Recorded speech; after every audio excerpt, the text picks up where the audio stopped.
Queridos amigos, muita paz a todos. É com alegria que retomamos a nossa atividade de exposição nessa casa, nesse sábado que marca para nós uma data importante, que é a da retomada das nossas atividades aqui na SEJA, e também porque nós entramos nessa semana decisiva e definitiva antes da realização do 42º MIEP, que terá como tema a justiça divina, amor e misericórdia. E esse tema da justiça divina está inserido na 4ª obra da codificação, que é o livro O Céu e o Inferno, que completa neste ano 150 anos de sua primeira publicação. E nessa obra, que é interessantíssima, nós vamos encontrar Kardec fazendo uma organização de um livro em 2 partes. Na primeira parte, há o que ele chamou de doutrina, que vai exatamente trazer uma releitura dos temas fundamentais da tradição judaico-cristã sobre a vida após a morte. Então, nós vamos encontrar na primeira parte 11 capítulos que vão falar sobre a ideia que não se sustenta, sobre o futuro e o nada. Kardec vai explicar o temor da morte, as questões de céu, de inferno, de purgatório, e vai apresentar também uma interessante descrição sobre os anjos e os demônios à luz do Espiritismo. E na segunda parte desse livro, nós temos um trabalho que é, ao nosso ver, ainda mais precioso do que essa primeira parte, que é muito doutrinária, como o próprio título diz. A segunda parte estão reunidos os chamados exemplos, que, na verdade, são depoimentos dados psicofonicamente, a maioria deles, de espíritos em diferentes condições. Então, nós temos um primeiro capítulo sobre a morte, intitulado A Passagem, em que Kardec analisa, a partir dos dados que ele tinha, que era exatamente o contato com os espíritos desencarnados nas 2 reuniões mediúnicas de que ele participava por semana, os depoimentos sobre esse momento do passamento ou da morte. E, na sequência, nós temos os depoimentos dos espíritos felizes, dos espíritos em condições medianas, os sofredores, os suicidas, os criminosos arrependidos. Muito interessante esse capítulo, porque não é um capítulo dos criminosos, mas dos criminosos arrependidos, ou seja, aqueles que já se dispunham a falar sobre as suas grandes faltas, sobre os crimes cometidos. Os espíritos endurecidos e aqueles que estavam em expiações terrenas.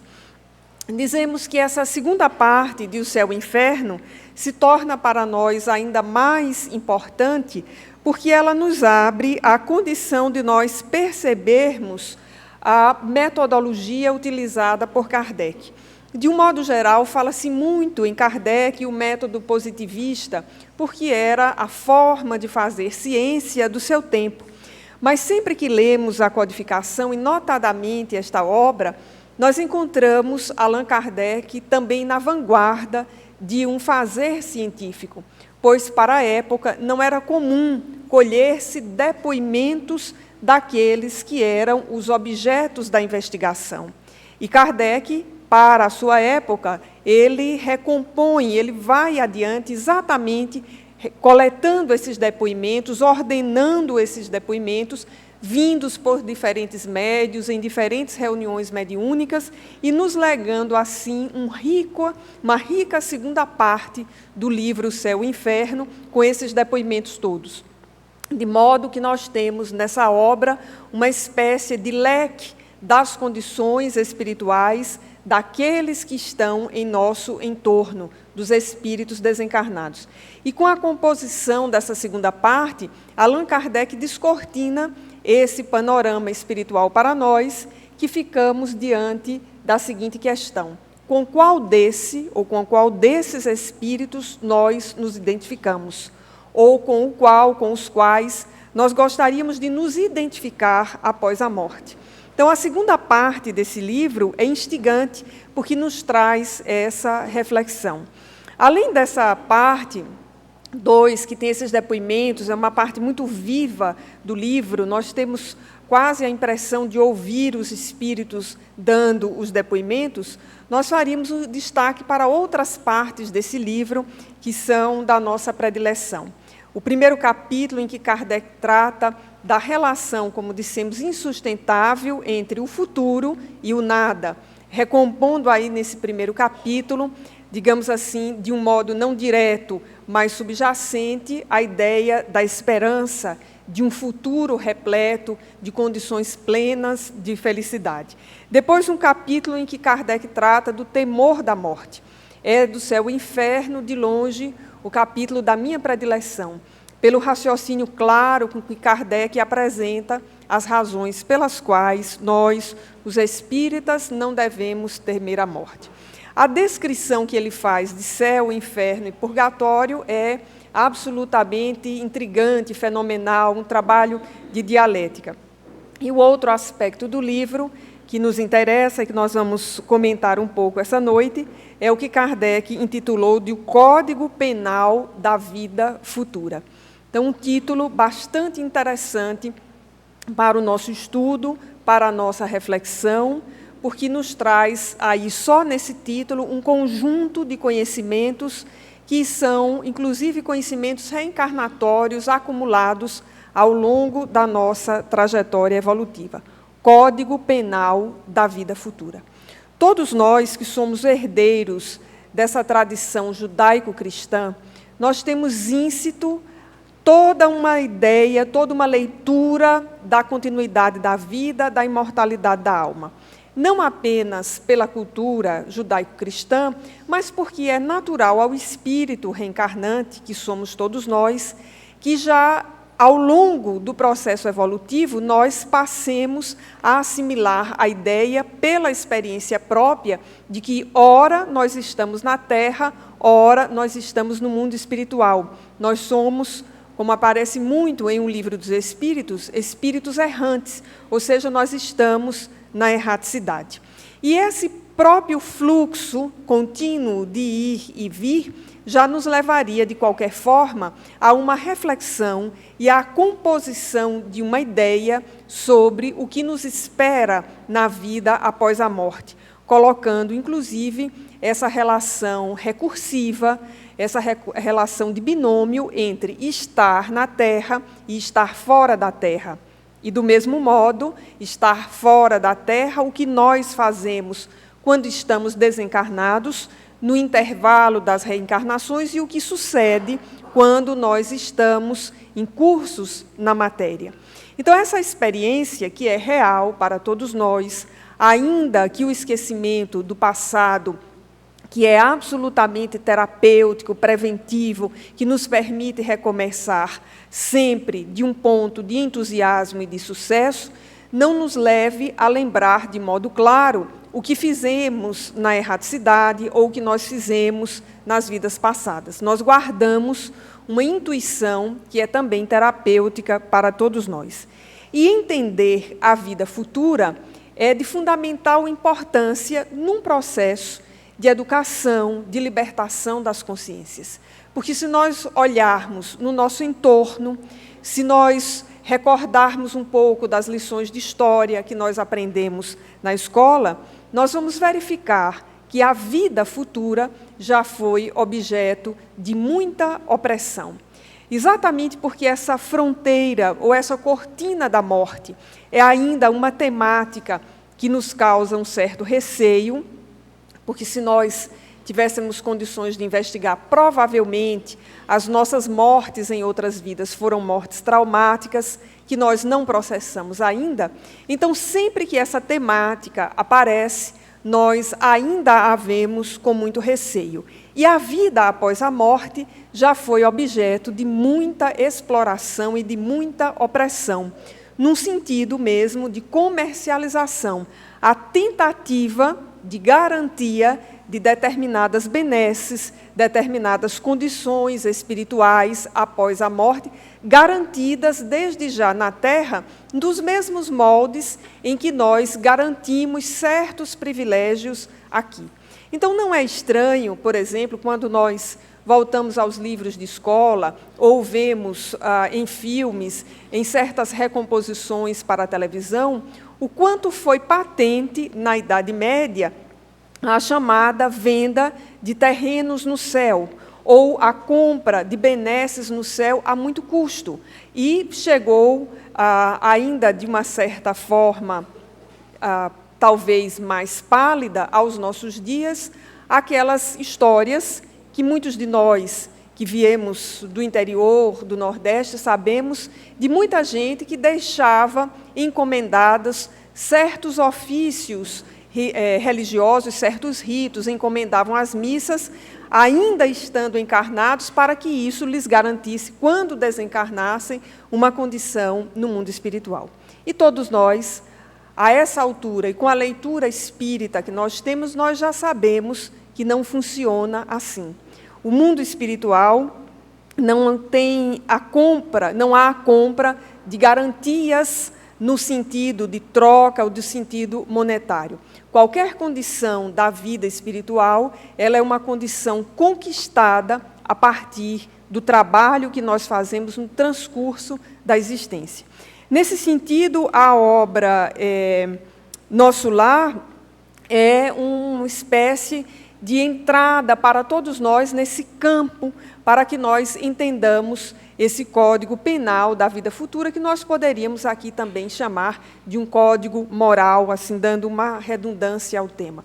Nós observamos na obra Nosso Lar que o relato do espírito André Luiz vai falar exatamente do seu sofrimento e o início da sua vida no mundo espiritual, marcado pelo sofrimento e, na sequência, pelo seu despertamento e pela sua auto-entrega a um processo de soerguimento. Então, quando Allan Kardec estuda esse código moral da vida futura, em vários itens, 32 itens, se não me falha a memória, ele resume ao final em 3 princípios, que nos cabem comentá-los nesta noite. O primeiro princípio é um princípio bastante geral, que afirma o seguinte: o sofrimento é inerente à imperfeição. E nós precisamos entender em que sentido esse sofrimento é inerente à imperfeição. Nós podemos aqui, para nos auxiliar, lembrar da questão 115 de O Livro dos Espíritos, que é também de toda a codificação da minha predileção. Uma questão, de fato, talvez tenha sido essa a que me fez despertar para a lógica do Espiritismo, por isso eu tenho por essa questão um carinho, um apreço, uma emoção toda especial. A questão proposta por Kardec é se os espíritos são criados uns bons e outros maus. Uma questão sempre pertinente para nós e para a história da humanidade. Porque no nosso olhar de parcialidade, nós conseguimos observar o nosso entorno e separar as pessoas e os espíritos em 2 grandes categorias, os bons e os maus. E no esforço de raciocínio primário, nós somos levados a pensar que os bons são bons desde sempre e que os maus o serão para toda a eternidade. O que é um raciocínio de nossa parte inicial, um lampejo de identificar a lógica, mas ainda bastante superficial. E Kardec, então, acudindo, nos faz essa questão em Um Livro dos Espíritos.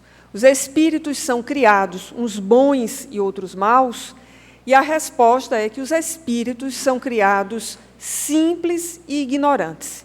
E ignorantes, nesse caso da resposta, significa sem conhecimento, né? Sem ciência. Ou seja, são criados, né, sem ainda terem sido expostos a experiências prévias ou sem terem sido marcados por um destino inicial que os separe já de saída em bons e maus. Mais do que dizer isso e superar a questão, os espíritos prosseguem respondendo. São criados uns bons e outros maus, e a cada um deles, Deus lhes deu uma missão com o fim de fazê-los progredir progressivamente, né, aliás, de fazê-los progredir e de progressivamente aproximarem-se de si. Então, vejamos que essa questão nos coloca numa lógica absolutamente diferente da relação maniqueísta de bons e de maus, e nos permite entender por que é que o sofrimento é o resultado ou é a expressão da imperfeição. Nós começamos o processo evolutivo sem conhecimento, porém com singularidade. A resposta nos diz que Deus deu a cada um uma missão. Então, colocando essa expressão tão cara aos nossos dias, nós não temos conhecimento nenhum, todavia, nós já nascemos, já somos criados singulares. E, progressivamente, através do cumprimento dessa missão, que, evidentemente, lendo a codificação, entendendo a lei da evolução, nós vamos compreendendo que essa missão vai assumindo diversos contornos. Não é uma missão que a imensa maioria de nós cumpre em linha reta, usando aqui uma expressão de Emmanuel, mas essa missão recebe, ao longo do processo evolutivo, vários contornos, mas essa missão leva, qualquer que seja o seu contorno, ao nosso encontro com Deus. Progressivamente, nós nos aproximamos dele.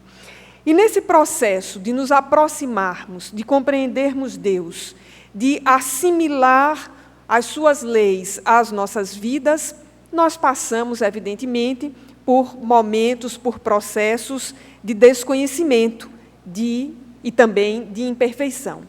Então, um primeiro momento é o de desconhecimento. Então, os espíritos, e todos nós passamos, em nossas primeiras encarnações, por desconhecimentos. E há situações da vida prática que nós avaliamos em que nós cometemos alguns equívocos, não exatamente porque nós somos ruins ou temos muitas imperfeições, mas porque nós não somos maduros para todas as situações da vida. Nós vamos nos tornando maduros para as situações.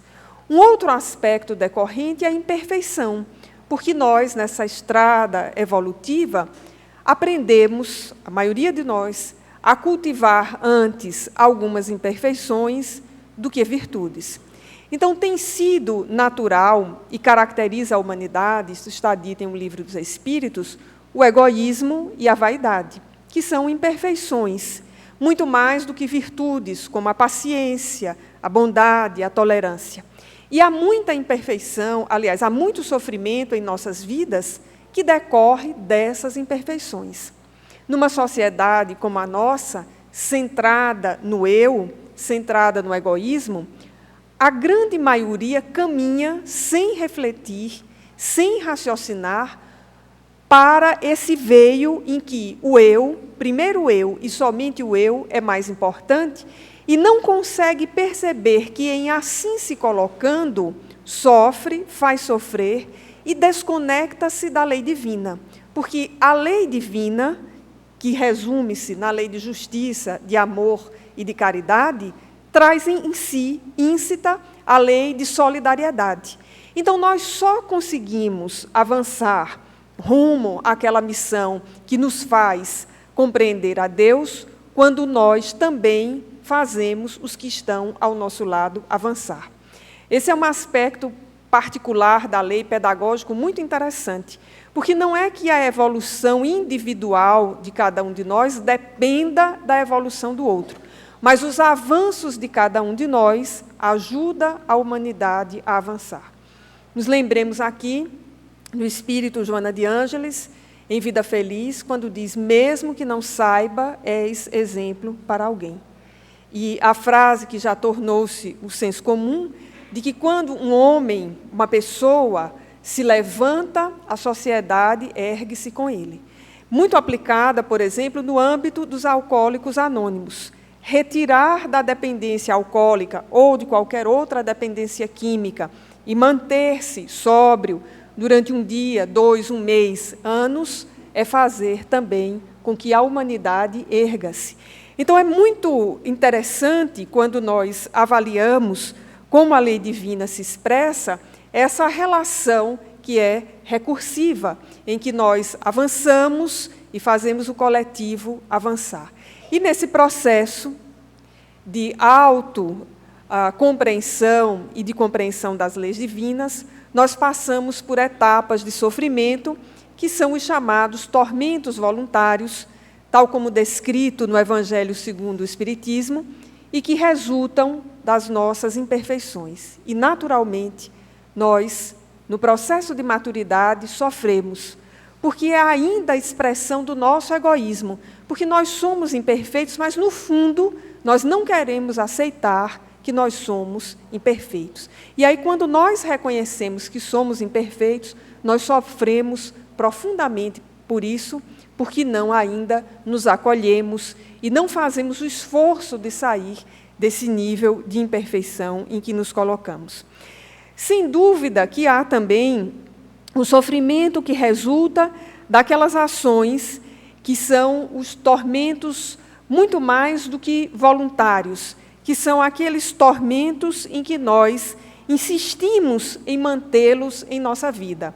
São aquelas situações em que nós já sabemos que devemos fazer o bem, ou que sabemos qual é a opção ética que se coaduna com a moral de Jesus, em que nós já conhecemos, à luz do Espiritismo, a decisão a tomar e não tomamos.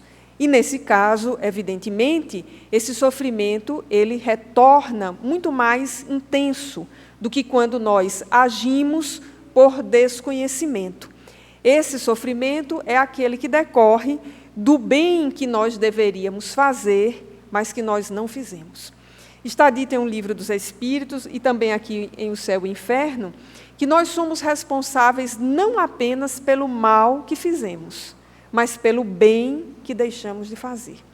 E aí é que fica complicado, porque ser responsável pelo mal que nós fizemos, no nível evolutivo em que nós estamos, nós já até compreendemos, né, que é natural, nesse nível de maturidade, né? E a gente vive dizendo isso em sociedade, errou, tem que pagar. Nós já aplicamos à nossa vida. O salto qualitativo que o Espiritismo nos traz, restaurando a mensagem de Jesus, é que diz que não basta que nós reparemos o mal que nós tenhamos feito. É importante que nós possamos fazer o bem que nós deixamos de fazer.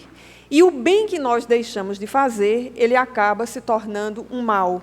E, nesse sentido, um mal pessoal e, muitas vezes, um mal social.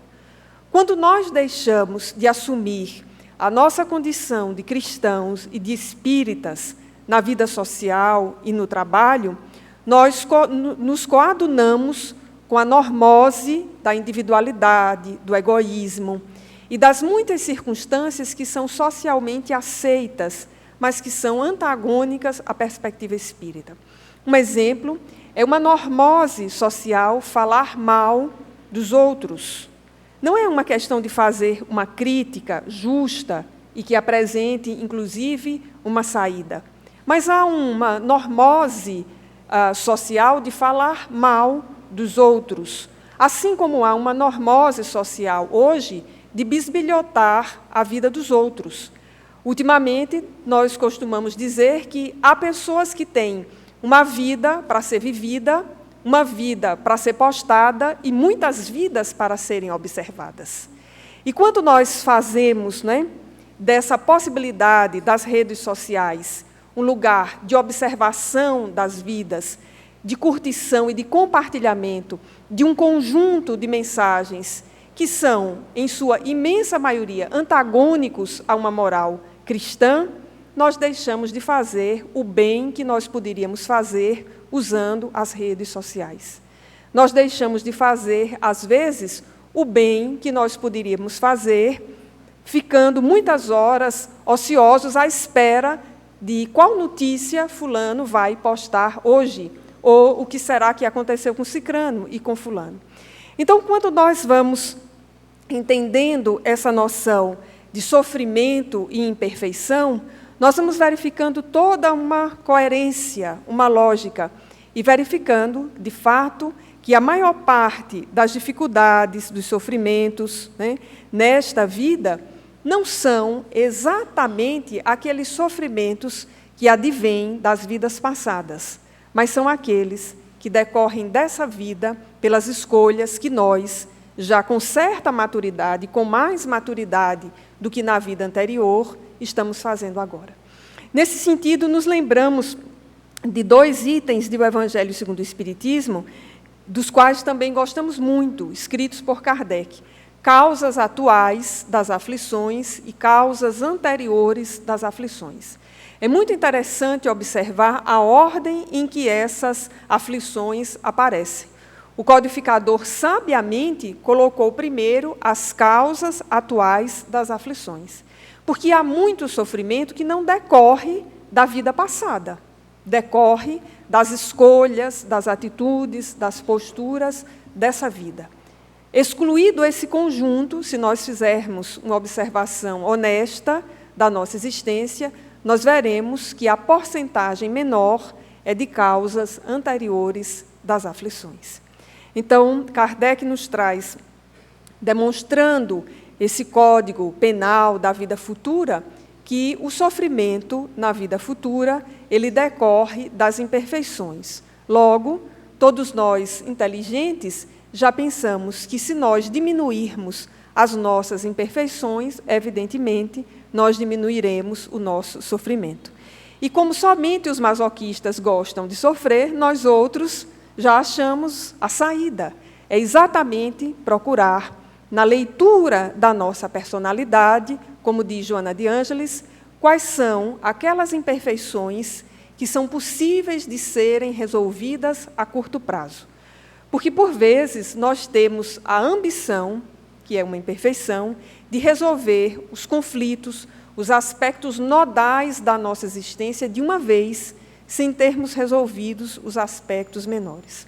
Então, na obra de Joana de Ângeles, em vários livros, nós vamos encontrar essa sugestão, um autoexame acurado da nossa existência, sem que nós sejamos algozes da nossa própria personalidade, mas também sem que sejamos aqueles que apresentam todas as justificativas para as nossas imperfeições. Um autoexame ponderado. E identificando os itens de imperfeição, os vários físicos, emocionais, as vinculações mentais, as viciações, que nós escolhamos aquela que é mais fácil de ser executada, inicialmente num período de 90 dias. E comecemos, então, nesse período, a trabalhar aquela imperfeição. Ao final desse período, nós devemos voltar para uma avaliação e verificar o que avançamos. Se avançamos, alargar a fronteira para situações mais difíceis, um pouco mais difíceis, e se não, de Joana, repetir a lição. Voltando, então, à exposição, os princípios que Kardec apresenta do Código Penal, o segundo princípio é que toda imperfeição, assim como toda falta que dela resulta, traz consigo o próprio castigo nas consequências naturais e inevitáveis. Assim como a moléstia pune os excessos e dá ociosidade nasce o tédio, sem que haja necessidade de uma condenação especial para cada falta ou para cada indivíduo. Vejamos que esse segundo princípio, numa elaboração um pouco mais densa, vai nos dizer, em síntese, que toda falta traz consigo as consequências naturais que nela estão íncitas. E nós podemos examinar esse princípio partindo da vida comum nossa para adentrarmos aos aspectos da emoção e aos aspectos da moral. Há uma relação muito simples entre ingerir muito doce e ter glicose alta, ingerir muito sal, ter pressão alta. Vejamos que são 2 exemplos básicos para todos nós, em que não dá para, nesses casos, terceirizar a responsabilidade. Se nós ingerimos muito sal, nós somos hipertensos em potenciais. E, às vezes, nós já somos hipertensos e continuamos consumindo muito sal, ou já temos glicose alterada, diabetes, e continuamos numa compulsão por doce. A falta traz em si, as suas consequências naturais, o seu próprio castigo. E mesmo esses exemplos, que são simples, nós já sabemos quais são os cerceamentos futuros, quais são as condições, as dificuldades. Quando nós trazemos esse segundo princípio de Kardec para a vida moral e para a vida emocional, a relação é perfeita. Toda falta traz consigo o castigo e as consequências naturais inevitáveis. No campo emocional, nós estamos numa fase de aprendizado das emoções, de cultivo das relações. E, por exemplo, nós temos aprendido na atual existência que nós precisamos cultivar as relações. Precisamos cultivar relações afetuosas em todos os níveis, da gentileza, do cumprimento, até aquelas experiências de afetividade que exigem de nós uma cota maior de paciência e de afetividade. E nós já estamos sabendo e aprendendo pelas experiências da vida que quando nós fugimos a essa experiência emocional de amar, de ser gentil, de ser tolerante e de ser paciente, nós enfrentamos as próprias consequências dessas expressões. Nós fizemos muito isso na relação dos pais com os filhos. E a nossa geração, já bastante consciente da delicadeza dessa relação paternal, maternal, tem entendido a importância de enfatizar as relações afetivas. Porque quando nós não fazemos isso, olhando para as gerações que nos antecederam, nós vemos um conjunto de pessoas que passaram a existência, construíram relações difíceis, não conseguiram reconstruí-las e levaram para o mundo espiritual as consequências dessas relações. No campo moral, a mesma coisa. Voltemos para o exemplo. Se nós deixamos de fazer o bem que estava ao nosso alcance, ou o exemplo que era possível no nosso nível evolutivo, é uma consequência natural da existência que nós vamos reparar. E aí, no nível macro, ou mais avançado, quando nós, de fato, infringimos a lei divina em relação ao outro ou em relação a nós mesmos, essa infração, por si só, ela guarda a marca da reparação, a marca do reajuste, a necessidade do reajuste. Daí porque, nessa mesma obra, O Céu e o Inferno, e no mesmo capítulo sobre o Código Penal, Allan Kardec vai apresentar a tríade da reparação, que é exatamente o arrependimento, a reparação e a expiação. E o tema do arrependimento, que já havia sido estudado no Livro dos Espíritos, a partir da questão 990, é um tema absolutamente importante em qualquer processo de reparação, porque não existe reparação de uma infração emocional ou moral se não houver arrependimento sincero. Não é aquele arrependimento dos lábios, discursivo, educado para a situação. É, de fato, uma expressão consciencial de que avançamos o sinal vermelho da vida na direção do outro, na direção da sociedade e, às vezes, na nossa própria direção. Porque avançamos muito ao não nos cuidarmos, ao não nos protegermos espiritualmente e, no limite, quando nós infringimos contra a nossa própria vida. E, estudando essa temática, Kardec vai perguntar aos espíritos qual a importância do arrependimento. Aliás, primeiro, quando se dá o arrependimento? Os espíritos dizem, em geral, no mundo espiritual. E aí nós poderíamos aqui trazer, só para ilustrar, a citação do caso André Luiz. Ele é o típico personagem que viveu uma vida de normose. Ele era um homem do seu tempo, com todos os costumes dos homens e da sociedade do seu tempo. Ele só se dá conta que aqueles costumes eram bons para uma sociedade infantil e não ainda evangelizada o suficientemente, quando ele vai despertando em nosso lar. E, na sequência, Kardec pergunta se o arrependimento pode dar-se na vida corporal. E os espíritos dizem que sim. E nós, embora possamos ler essa resposta, todos nós já temos muitos exemplos não só das nossas próprias vidas, mas das vidas de outros que se arrependeram ainda no percurso da existência. E nos lembramos aqui de duas passagens evangélicas, né? A primeira, né, uma sentença de Jesus em que ele diz para nós nos reconciliarmos com o adversário enquanto estamos a caminho. Então, reconciliar-se consigo, com o outro, com o adversário, é sinal de arrependimento. Ainda que nós possamos dizer, mas não fui eu, na relação, quem mais infringiu o sinal vermelho da vida. Mas se nós já nos damos conta de que também infringimos, precisamos nos reconciliar. E depois, o quanto o arrependimento é, por si só, já uma prova. O arrependimento é uma imensa prova, porque voltar no processo de recomposição, nós vamos enfrentar a nós mesmos e a sociedade.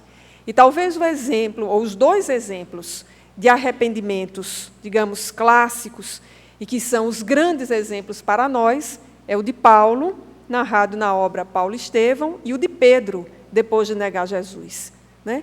Quem acreditou naqueles dois homens de princípio?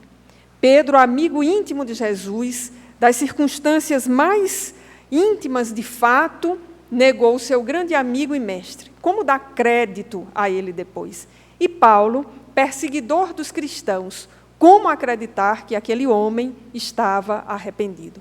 Somente perseverando na ação. Porque não era um arrependimento discursivo, era um arrependimento consciencial e atitudinal e procedimental, porque permitiu que eles construíssem uma nova lógica e dedicassem-se a essa nova lógica, fazendo o segundo ponto dessa tríade apresentado por Kardec, que é a reparação. Então, Pedro foi reparar a sua negação, transpassado por uma dor imensa. Quem tiver a oportunidade de ler no livro Primícias do Reino, de Amélia Rodrigues, a condição emocional dificílima em que Pedro voltou para reparar, porque nem ele, inicialmente, acreditava em si mesmo. E ele culpava-se tanto de ter negado Jesus, que quando ele encontra-se com Jesus, ele não admite que é o próprio mestre que está à sua frente, nem que ele tinha condições de voltar e de reparar. Porque aí há uma fronteira que precisa ser ultrapassada, que é a fronteira da culpa, que não é um sentimento positivo como o arrependimento. A culpa é um conflito. O arrependimento é uma reconstrução da consciência. Então, Pedro volta e ele vai reparar, primeiro perante ele mesmo, na sequência, perante o grupo dos companheiros, e vai reparar, fazer todo o seu trabalho a ponto de, no seu momento final, na sua morte, ele que também foi preso, suplicar para que fosse crucificado de cabeça para baixo, porque ele não era digno de morrer da mesma forma que Jesus morreu. Então, foi a forma que ele encontrou de fazer a sua reparação e, ao mesmo tempo, o que Kardec traz nessa tríade, o terceiro ponto, a expiação. Pedro opta por uma morte que é uma expiação, é uma espécie de sofrimento que ele se impõe ali como uma necessidade de colocar-se humilde aos pés de Jesus. E Kardec, então, estudando esses três passos, né, o arrependimento, a reparação e a expiação, ele diz que esse último grau vai ocorrer se nós, aliás, dependendo da gravidade da falta, e se nós não levarmos a reparação ao seu limite, né, às últimas consequências. Então, quando nós vamos despertando a nossa inteligência emocional e a nossa inteligência moral, nós vamos entendendo que é extremamente produtivo e benéfico ser bom e ser benevolente. E ser alguém que não só compreende intelectualmente as leis divinas, mas que torna essas leis divinas expressão da nossa própria vida. Evidentemente, entre compreender e torná-las expressão de nossa vida, há um grande processo aí evolutivo. Mas é o binômio natural, digamos, são os dois lados da moeda. Nós compreendemos e depois colocar em prática.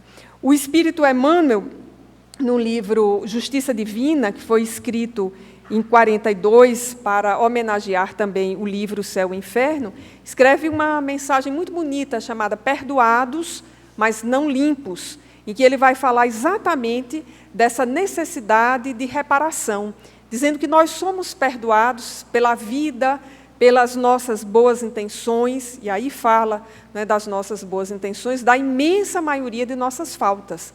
Mas isso não significa que nós zeramos a culpa, ou seja, não basta que nós nos arrependamos, é preciso que nós façamos esse processo de reparação em relação a nós e em relação ao outro.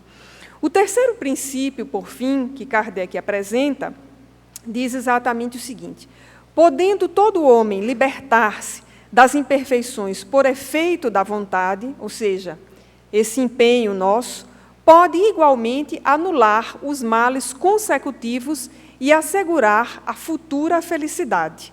A cada um, segundo as suas obras, no céu como na terra, tal é a lei da justiça divina.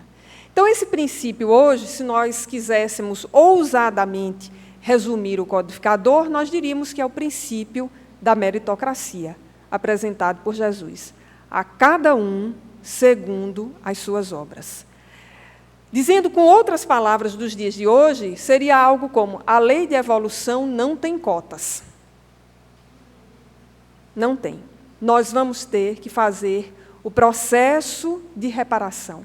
E nós vamos, segundo aquele exemplo que apresentamos inicialmente, à medida que vamos evoluindo e contribuindo para a sociedade, nós vamos granjeando a possibilidade de estarmos nos mundos felizes, de conquistar aqueles espaços que, ao longo de toda a nossa tradição judaico-cristã, nós chamamos de céu, que na literatura espírita nós chamamos de mundos felizes, ou das colônias mais avançadas. Vejamos que no texto de Kardec, o início do texto é excelente. Podendo todo homem libertar-se das imperfeições, vejamos bem a condição. Podendo todos nós nos libertarmos das imperfeições, ou seja, não são os outros que nos libertam, e nos libertarmos por efeito da vontade, e aí vejamos essa chamada potência da alma na expressão de Emmanuel, a vontade. Podemos, assim, igualmente anular os males consecutivos, ou seja, se nós diminuirmos as nossas imperfeições, consequentemente, nós diminuiremos o sofrimento decorrente dessas imperfeições. Portanto, é para nós uma relação exitosa e produtiva nós entendermos que fazer o bem, sermos bons e sermos éticos, fará bem inicialmente não aos outros, mas a nós mesmos, porque nós estaremos diminuindo uma cota de sofrimento que é desse momento evolutivo. E aí vem a escolha, permanecer com esse mundo, conforme o mundo está, usando aquela expressão, mas todo mundo é assim, ou assumir o ônus estoico de dizermos não. Sendo espírita, sendo cristão, a minha grande opção é pela transformação moral, como disse Kardec, e por vencer as más inclinações. Evidentemente, não venceremos essas más inclinações todas de uma vez. Mas esse texto de O Céu e o Inferno, assim como essa obra num todo, se torna extremamente consoladora para todos nós, quando nós, ao lermos, entendemos que o que nós tanto buscamos, desejamos, almejamos em todas as idades, que é a felicidade na terra ou fora dela após a morte, não depende dos outros, depende somente de cada um de nós. Dizendo isso, amigos, então, nós deixamos a todos a sugestão de que possam ler em casa esse capítulo de O Céu e o Inferno, Código Penal da Vida Futura. E estimulamos a todos os que aqui estão, para que não percam a oportunidade de participarem do 42º MIEP, discutindo esse tema, Justiça Divina, Amor e Misericórdia. Muita paz a todos.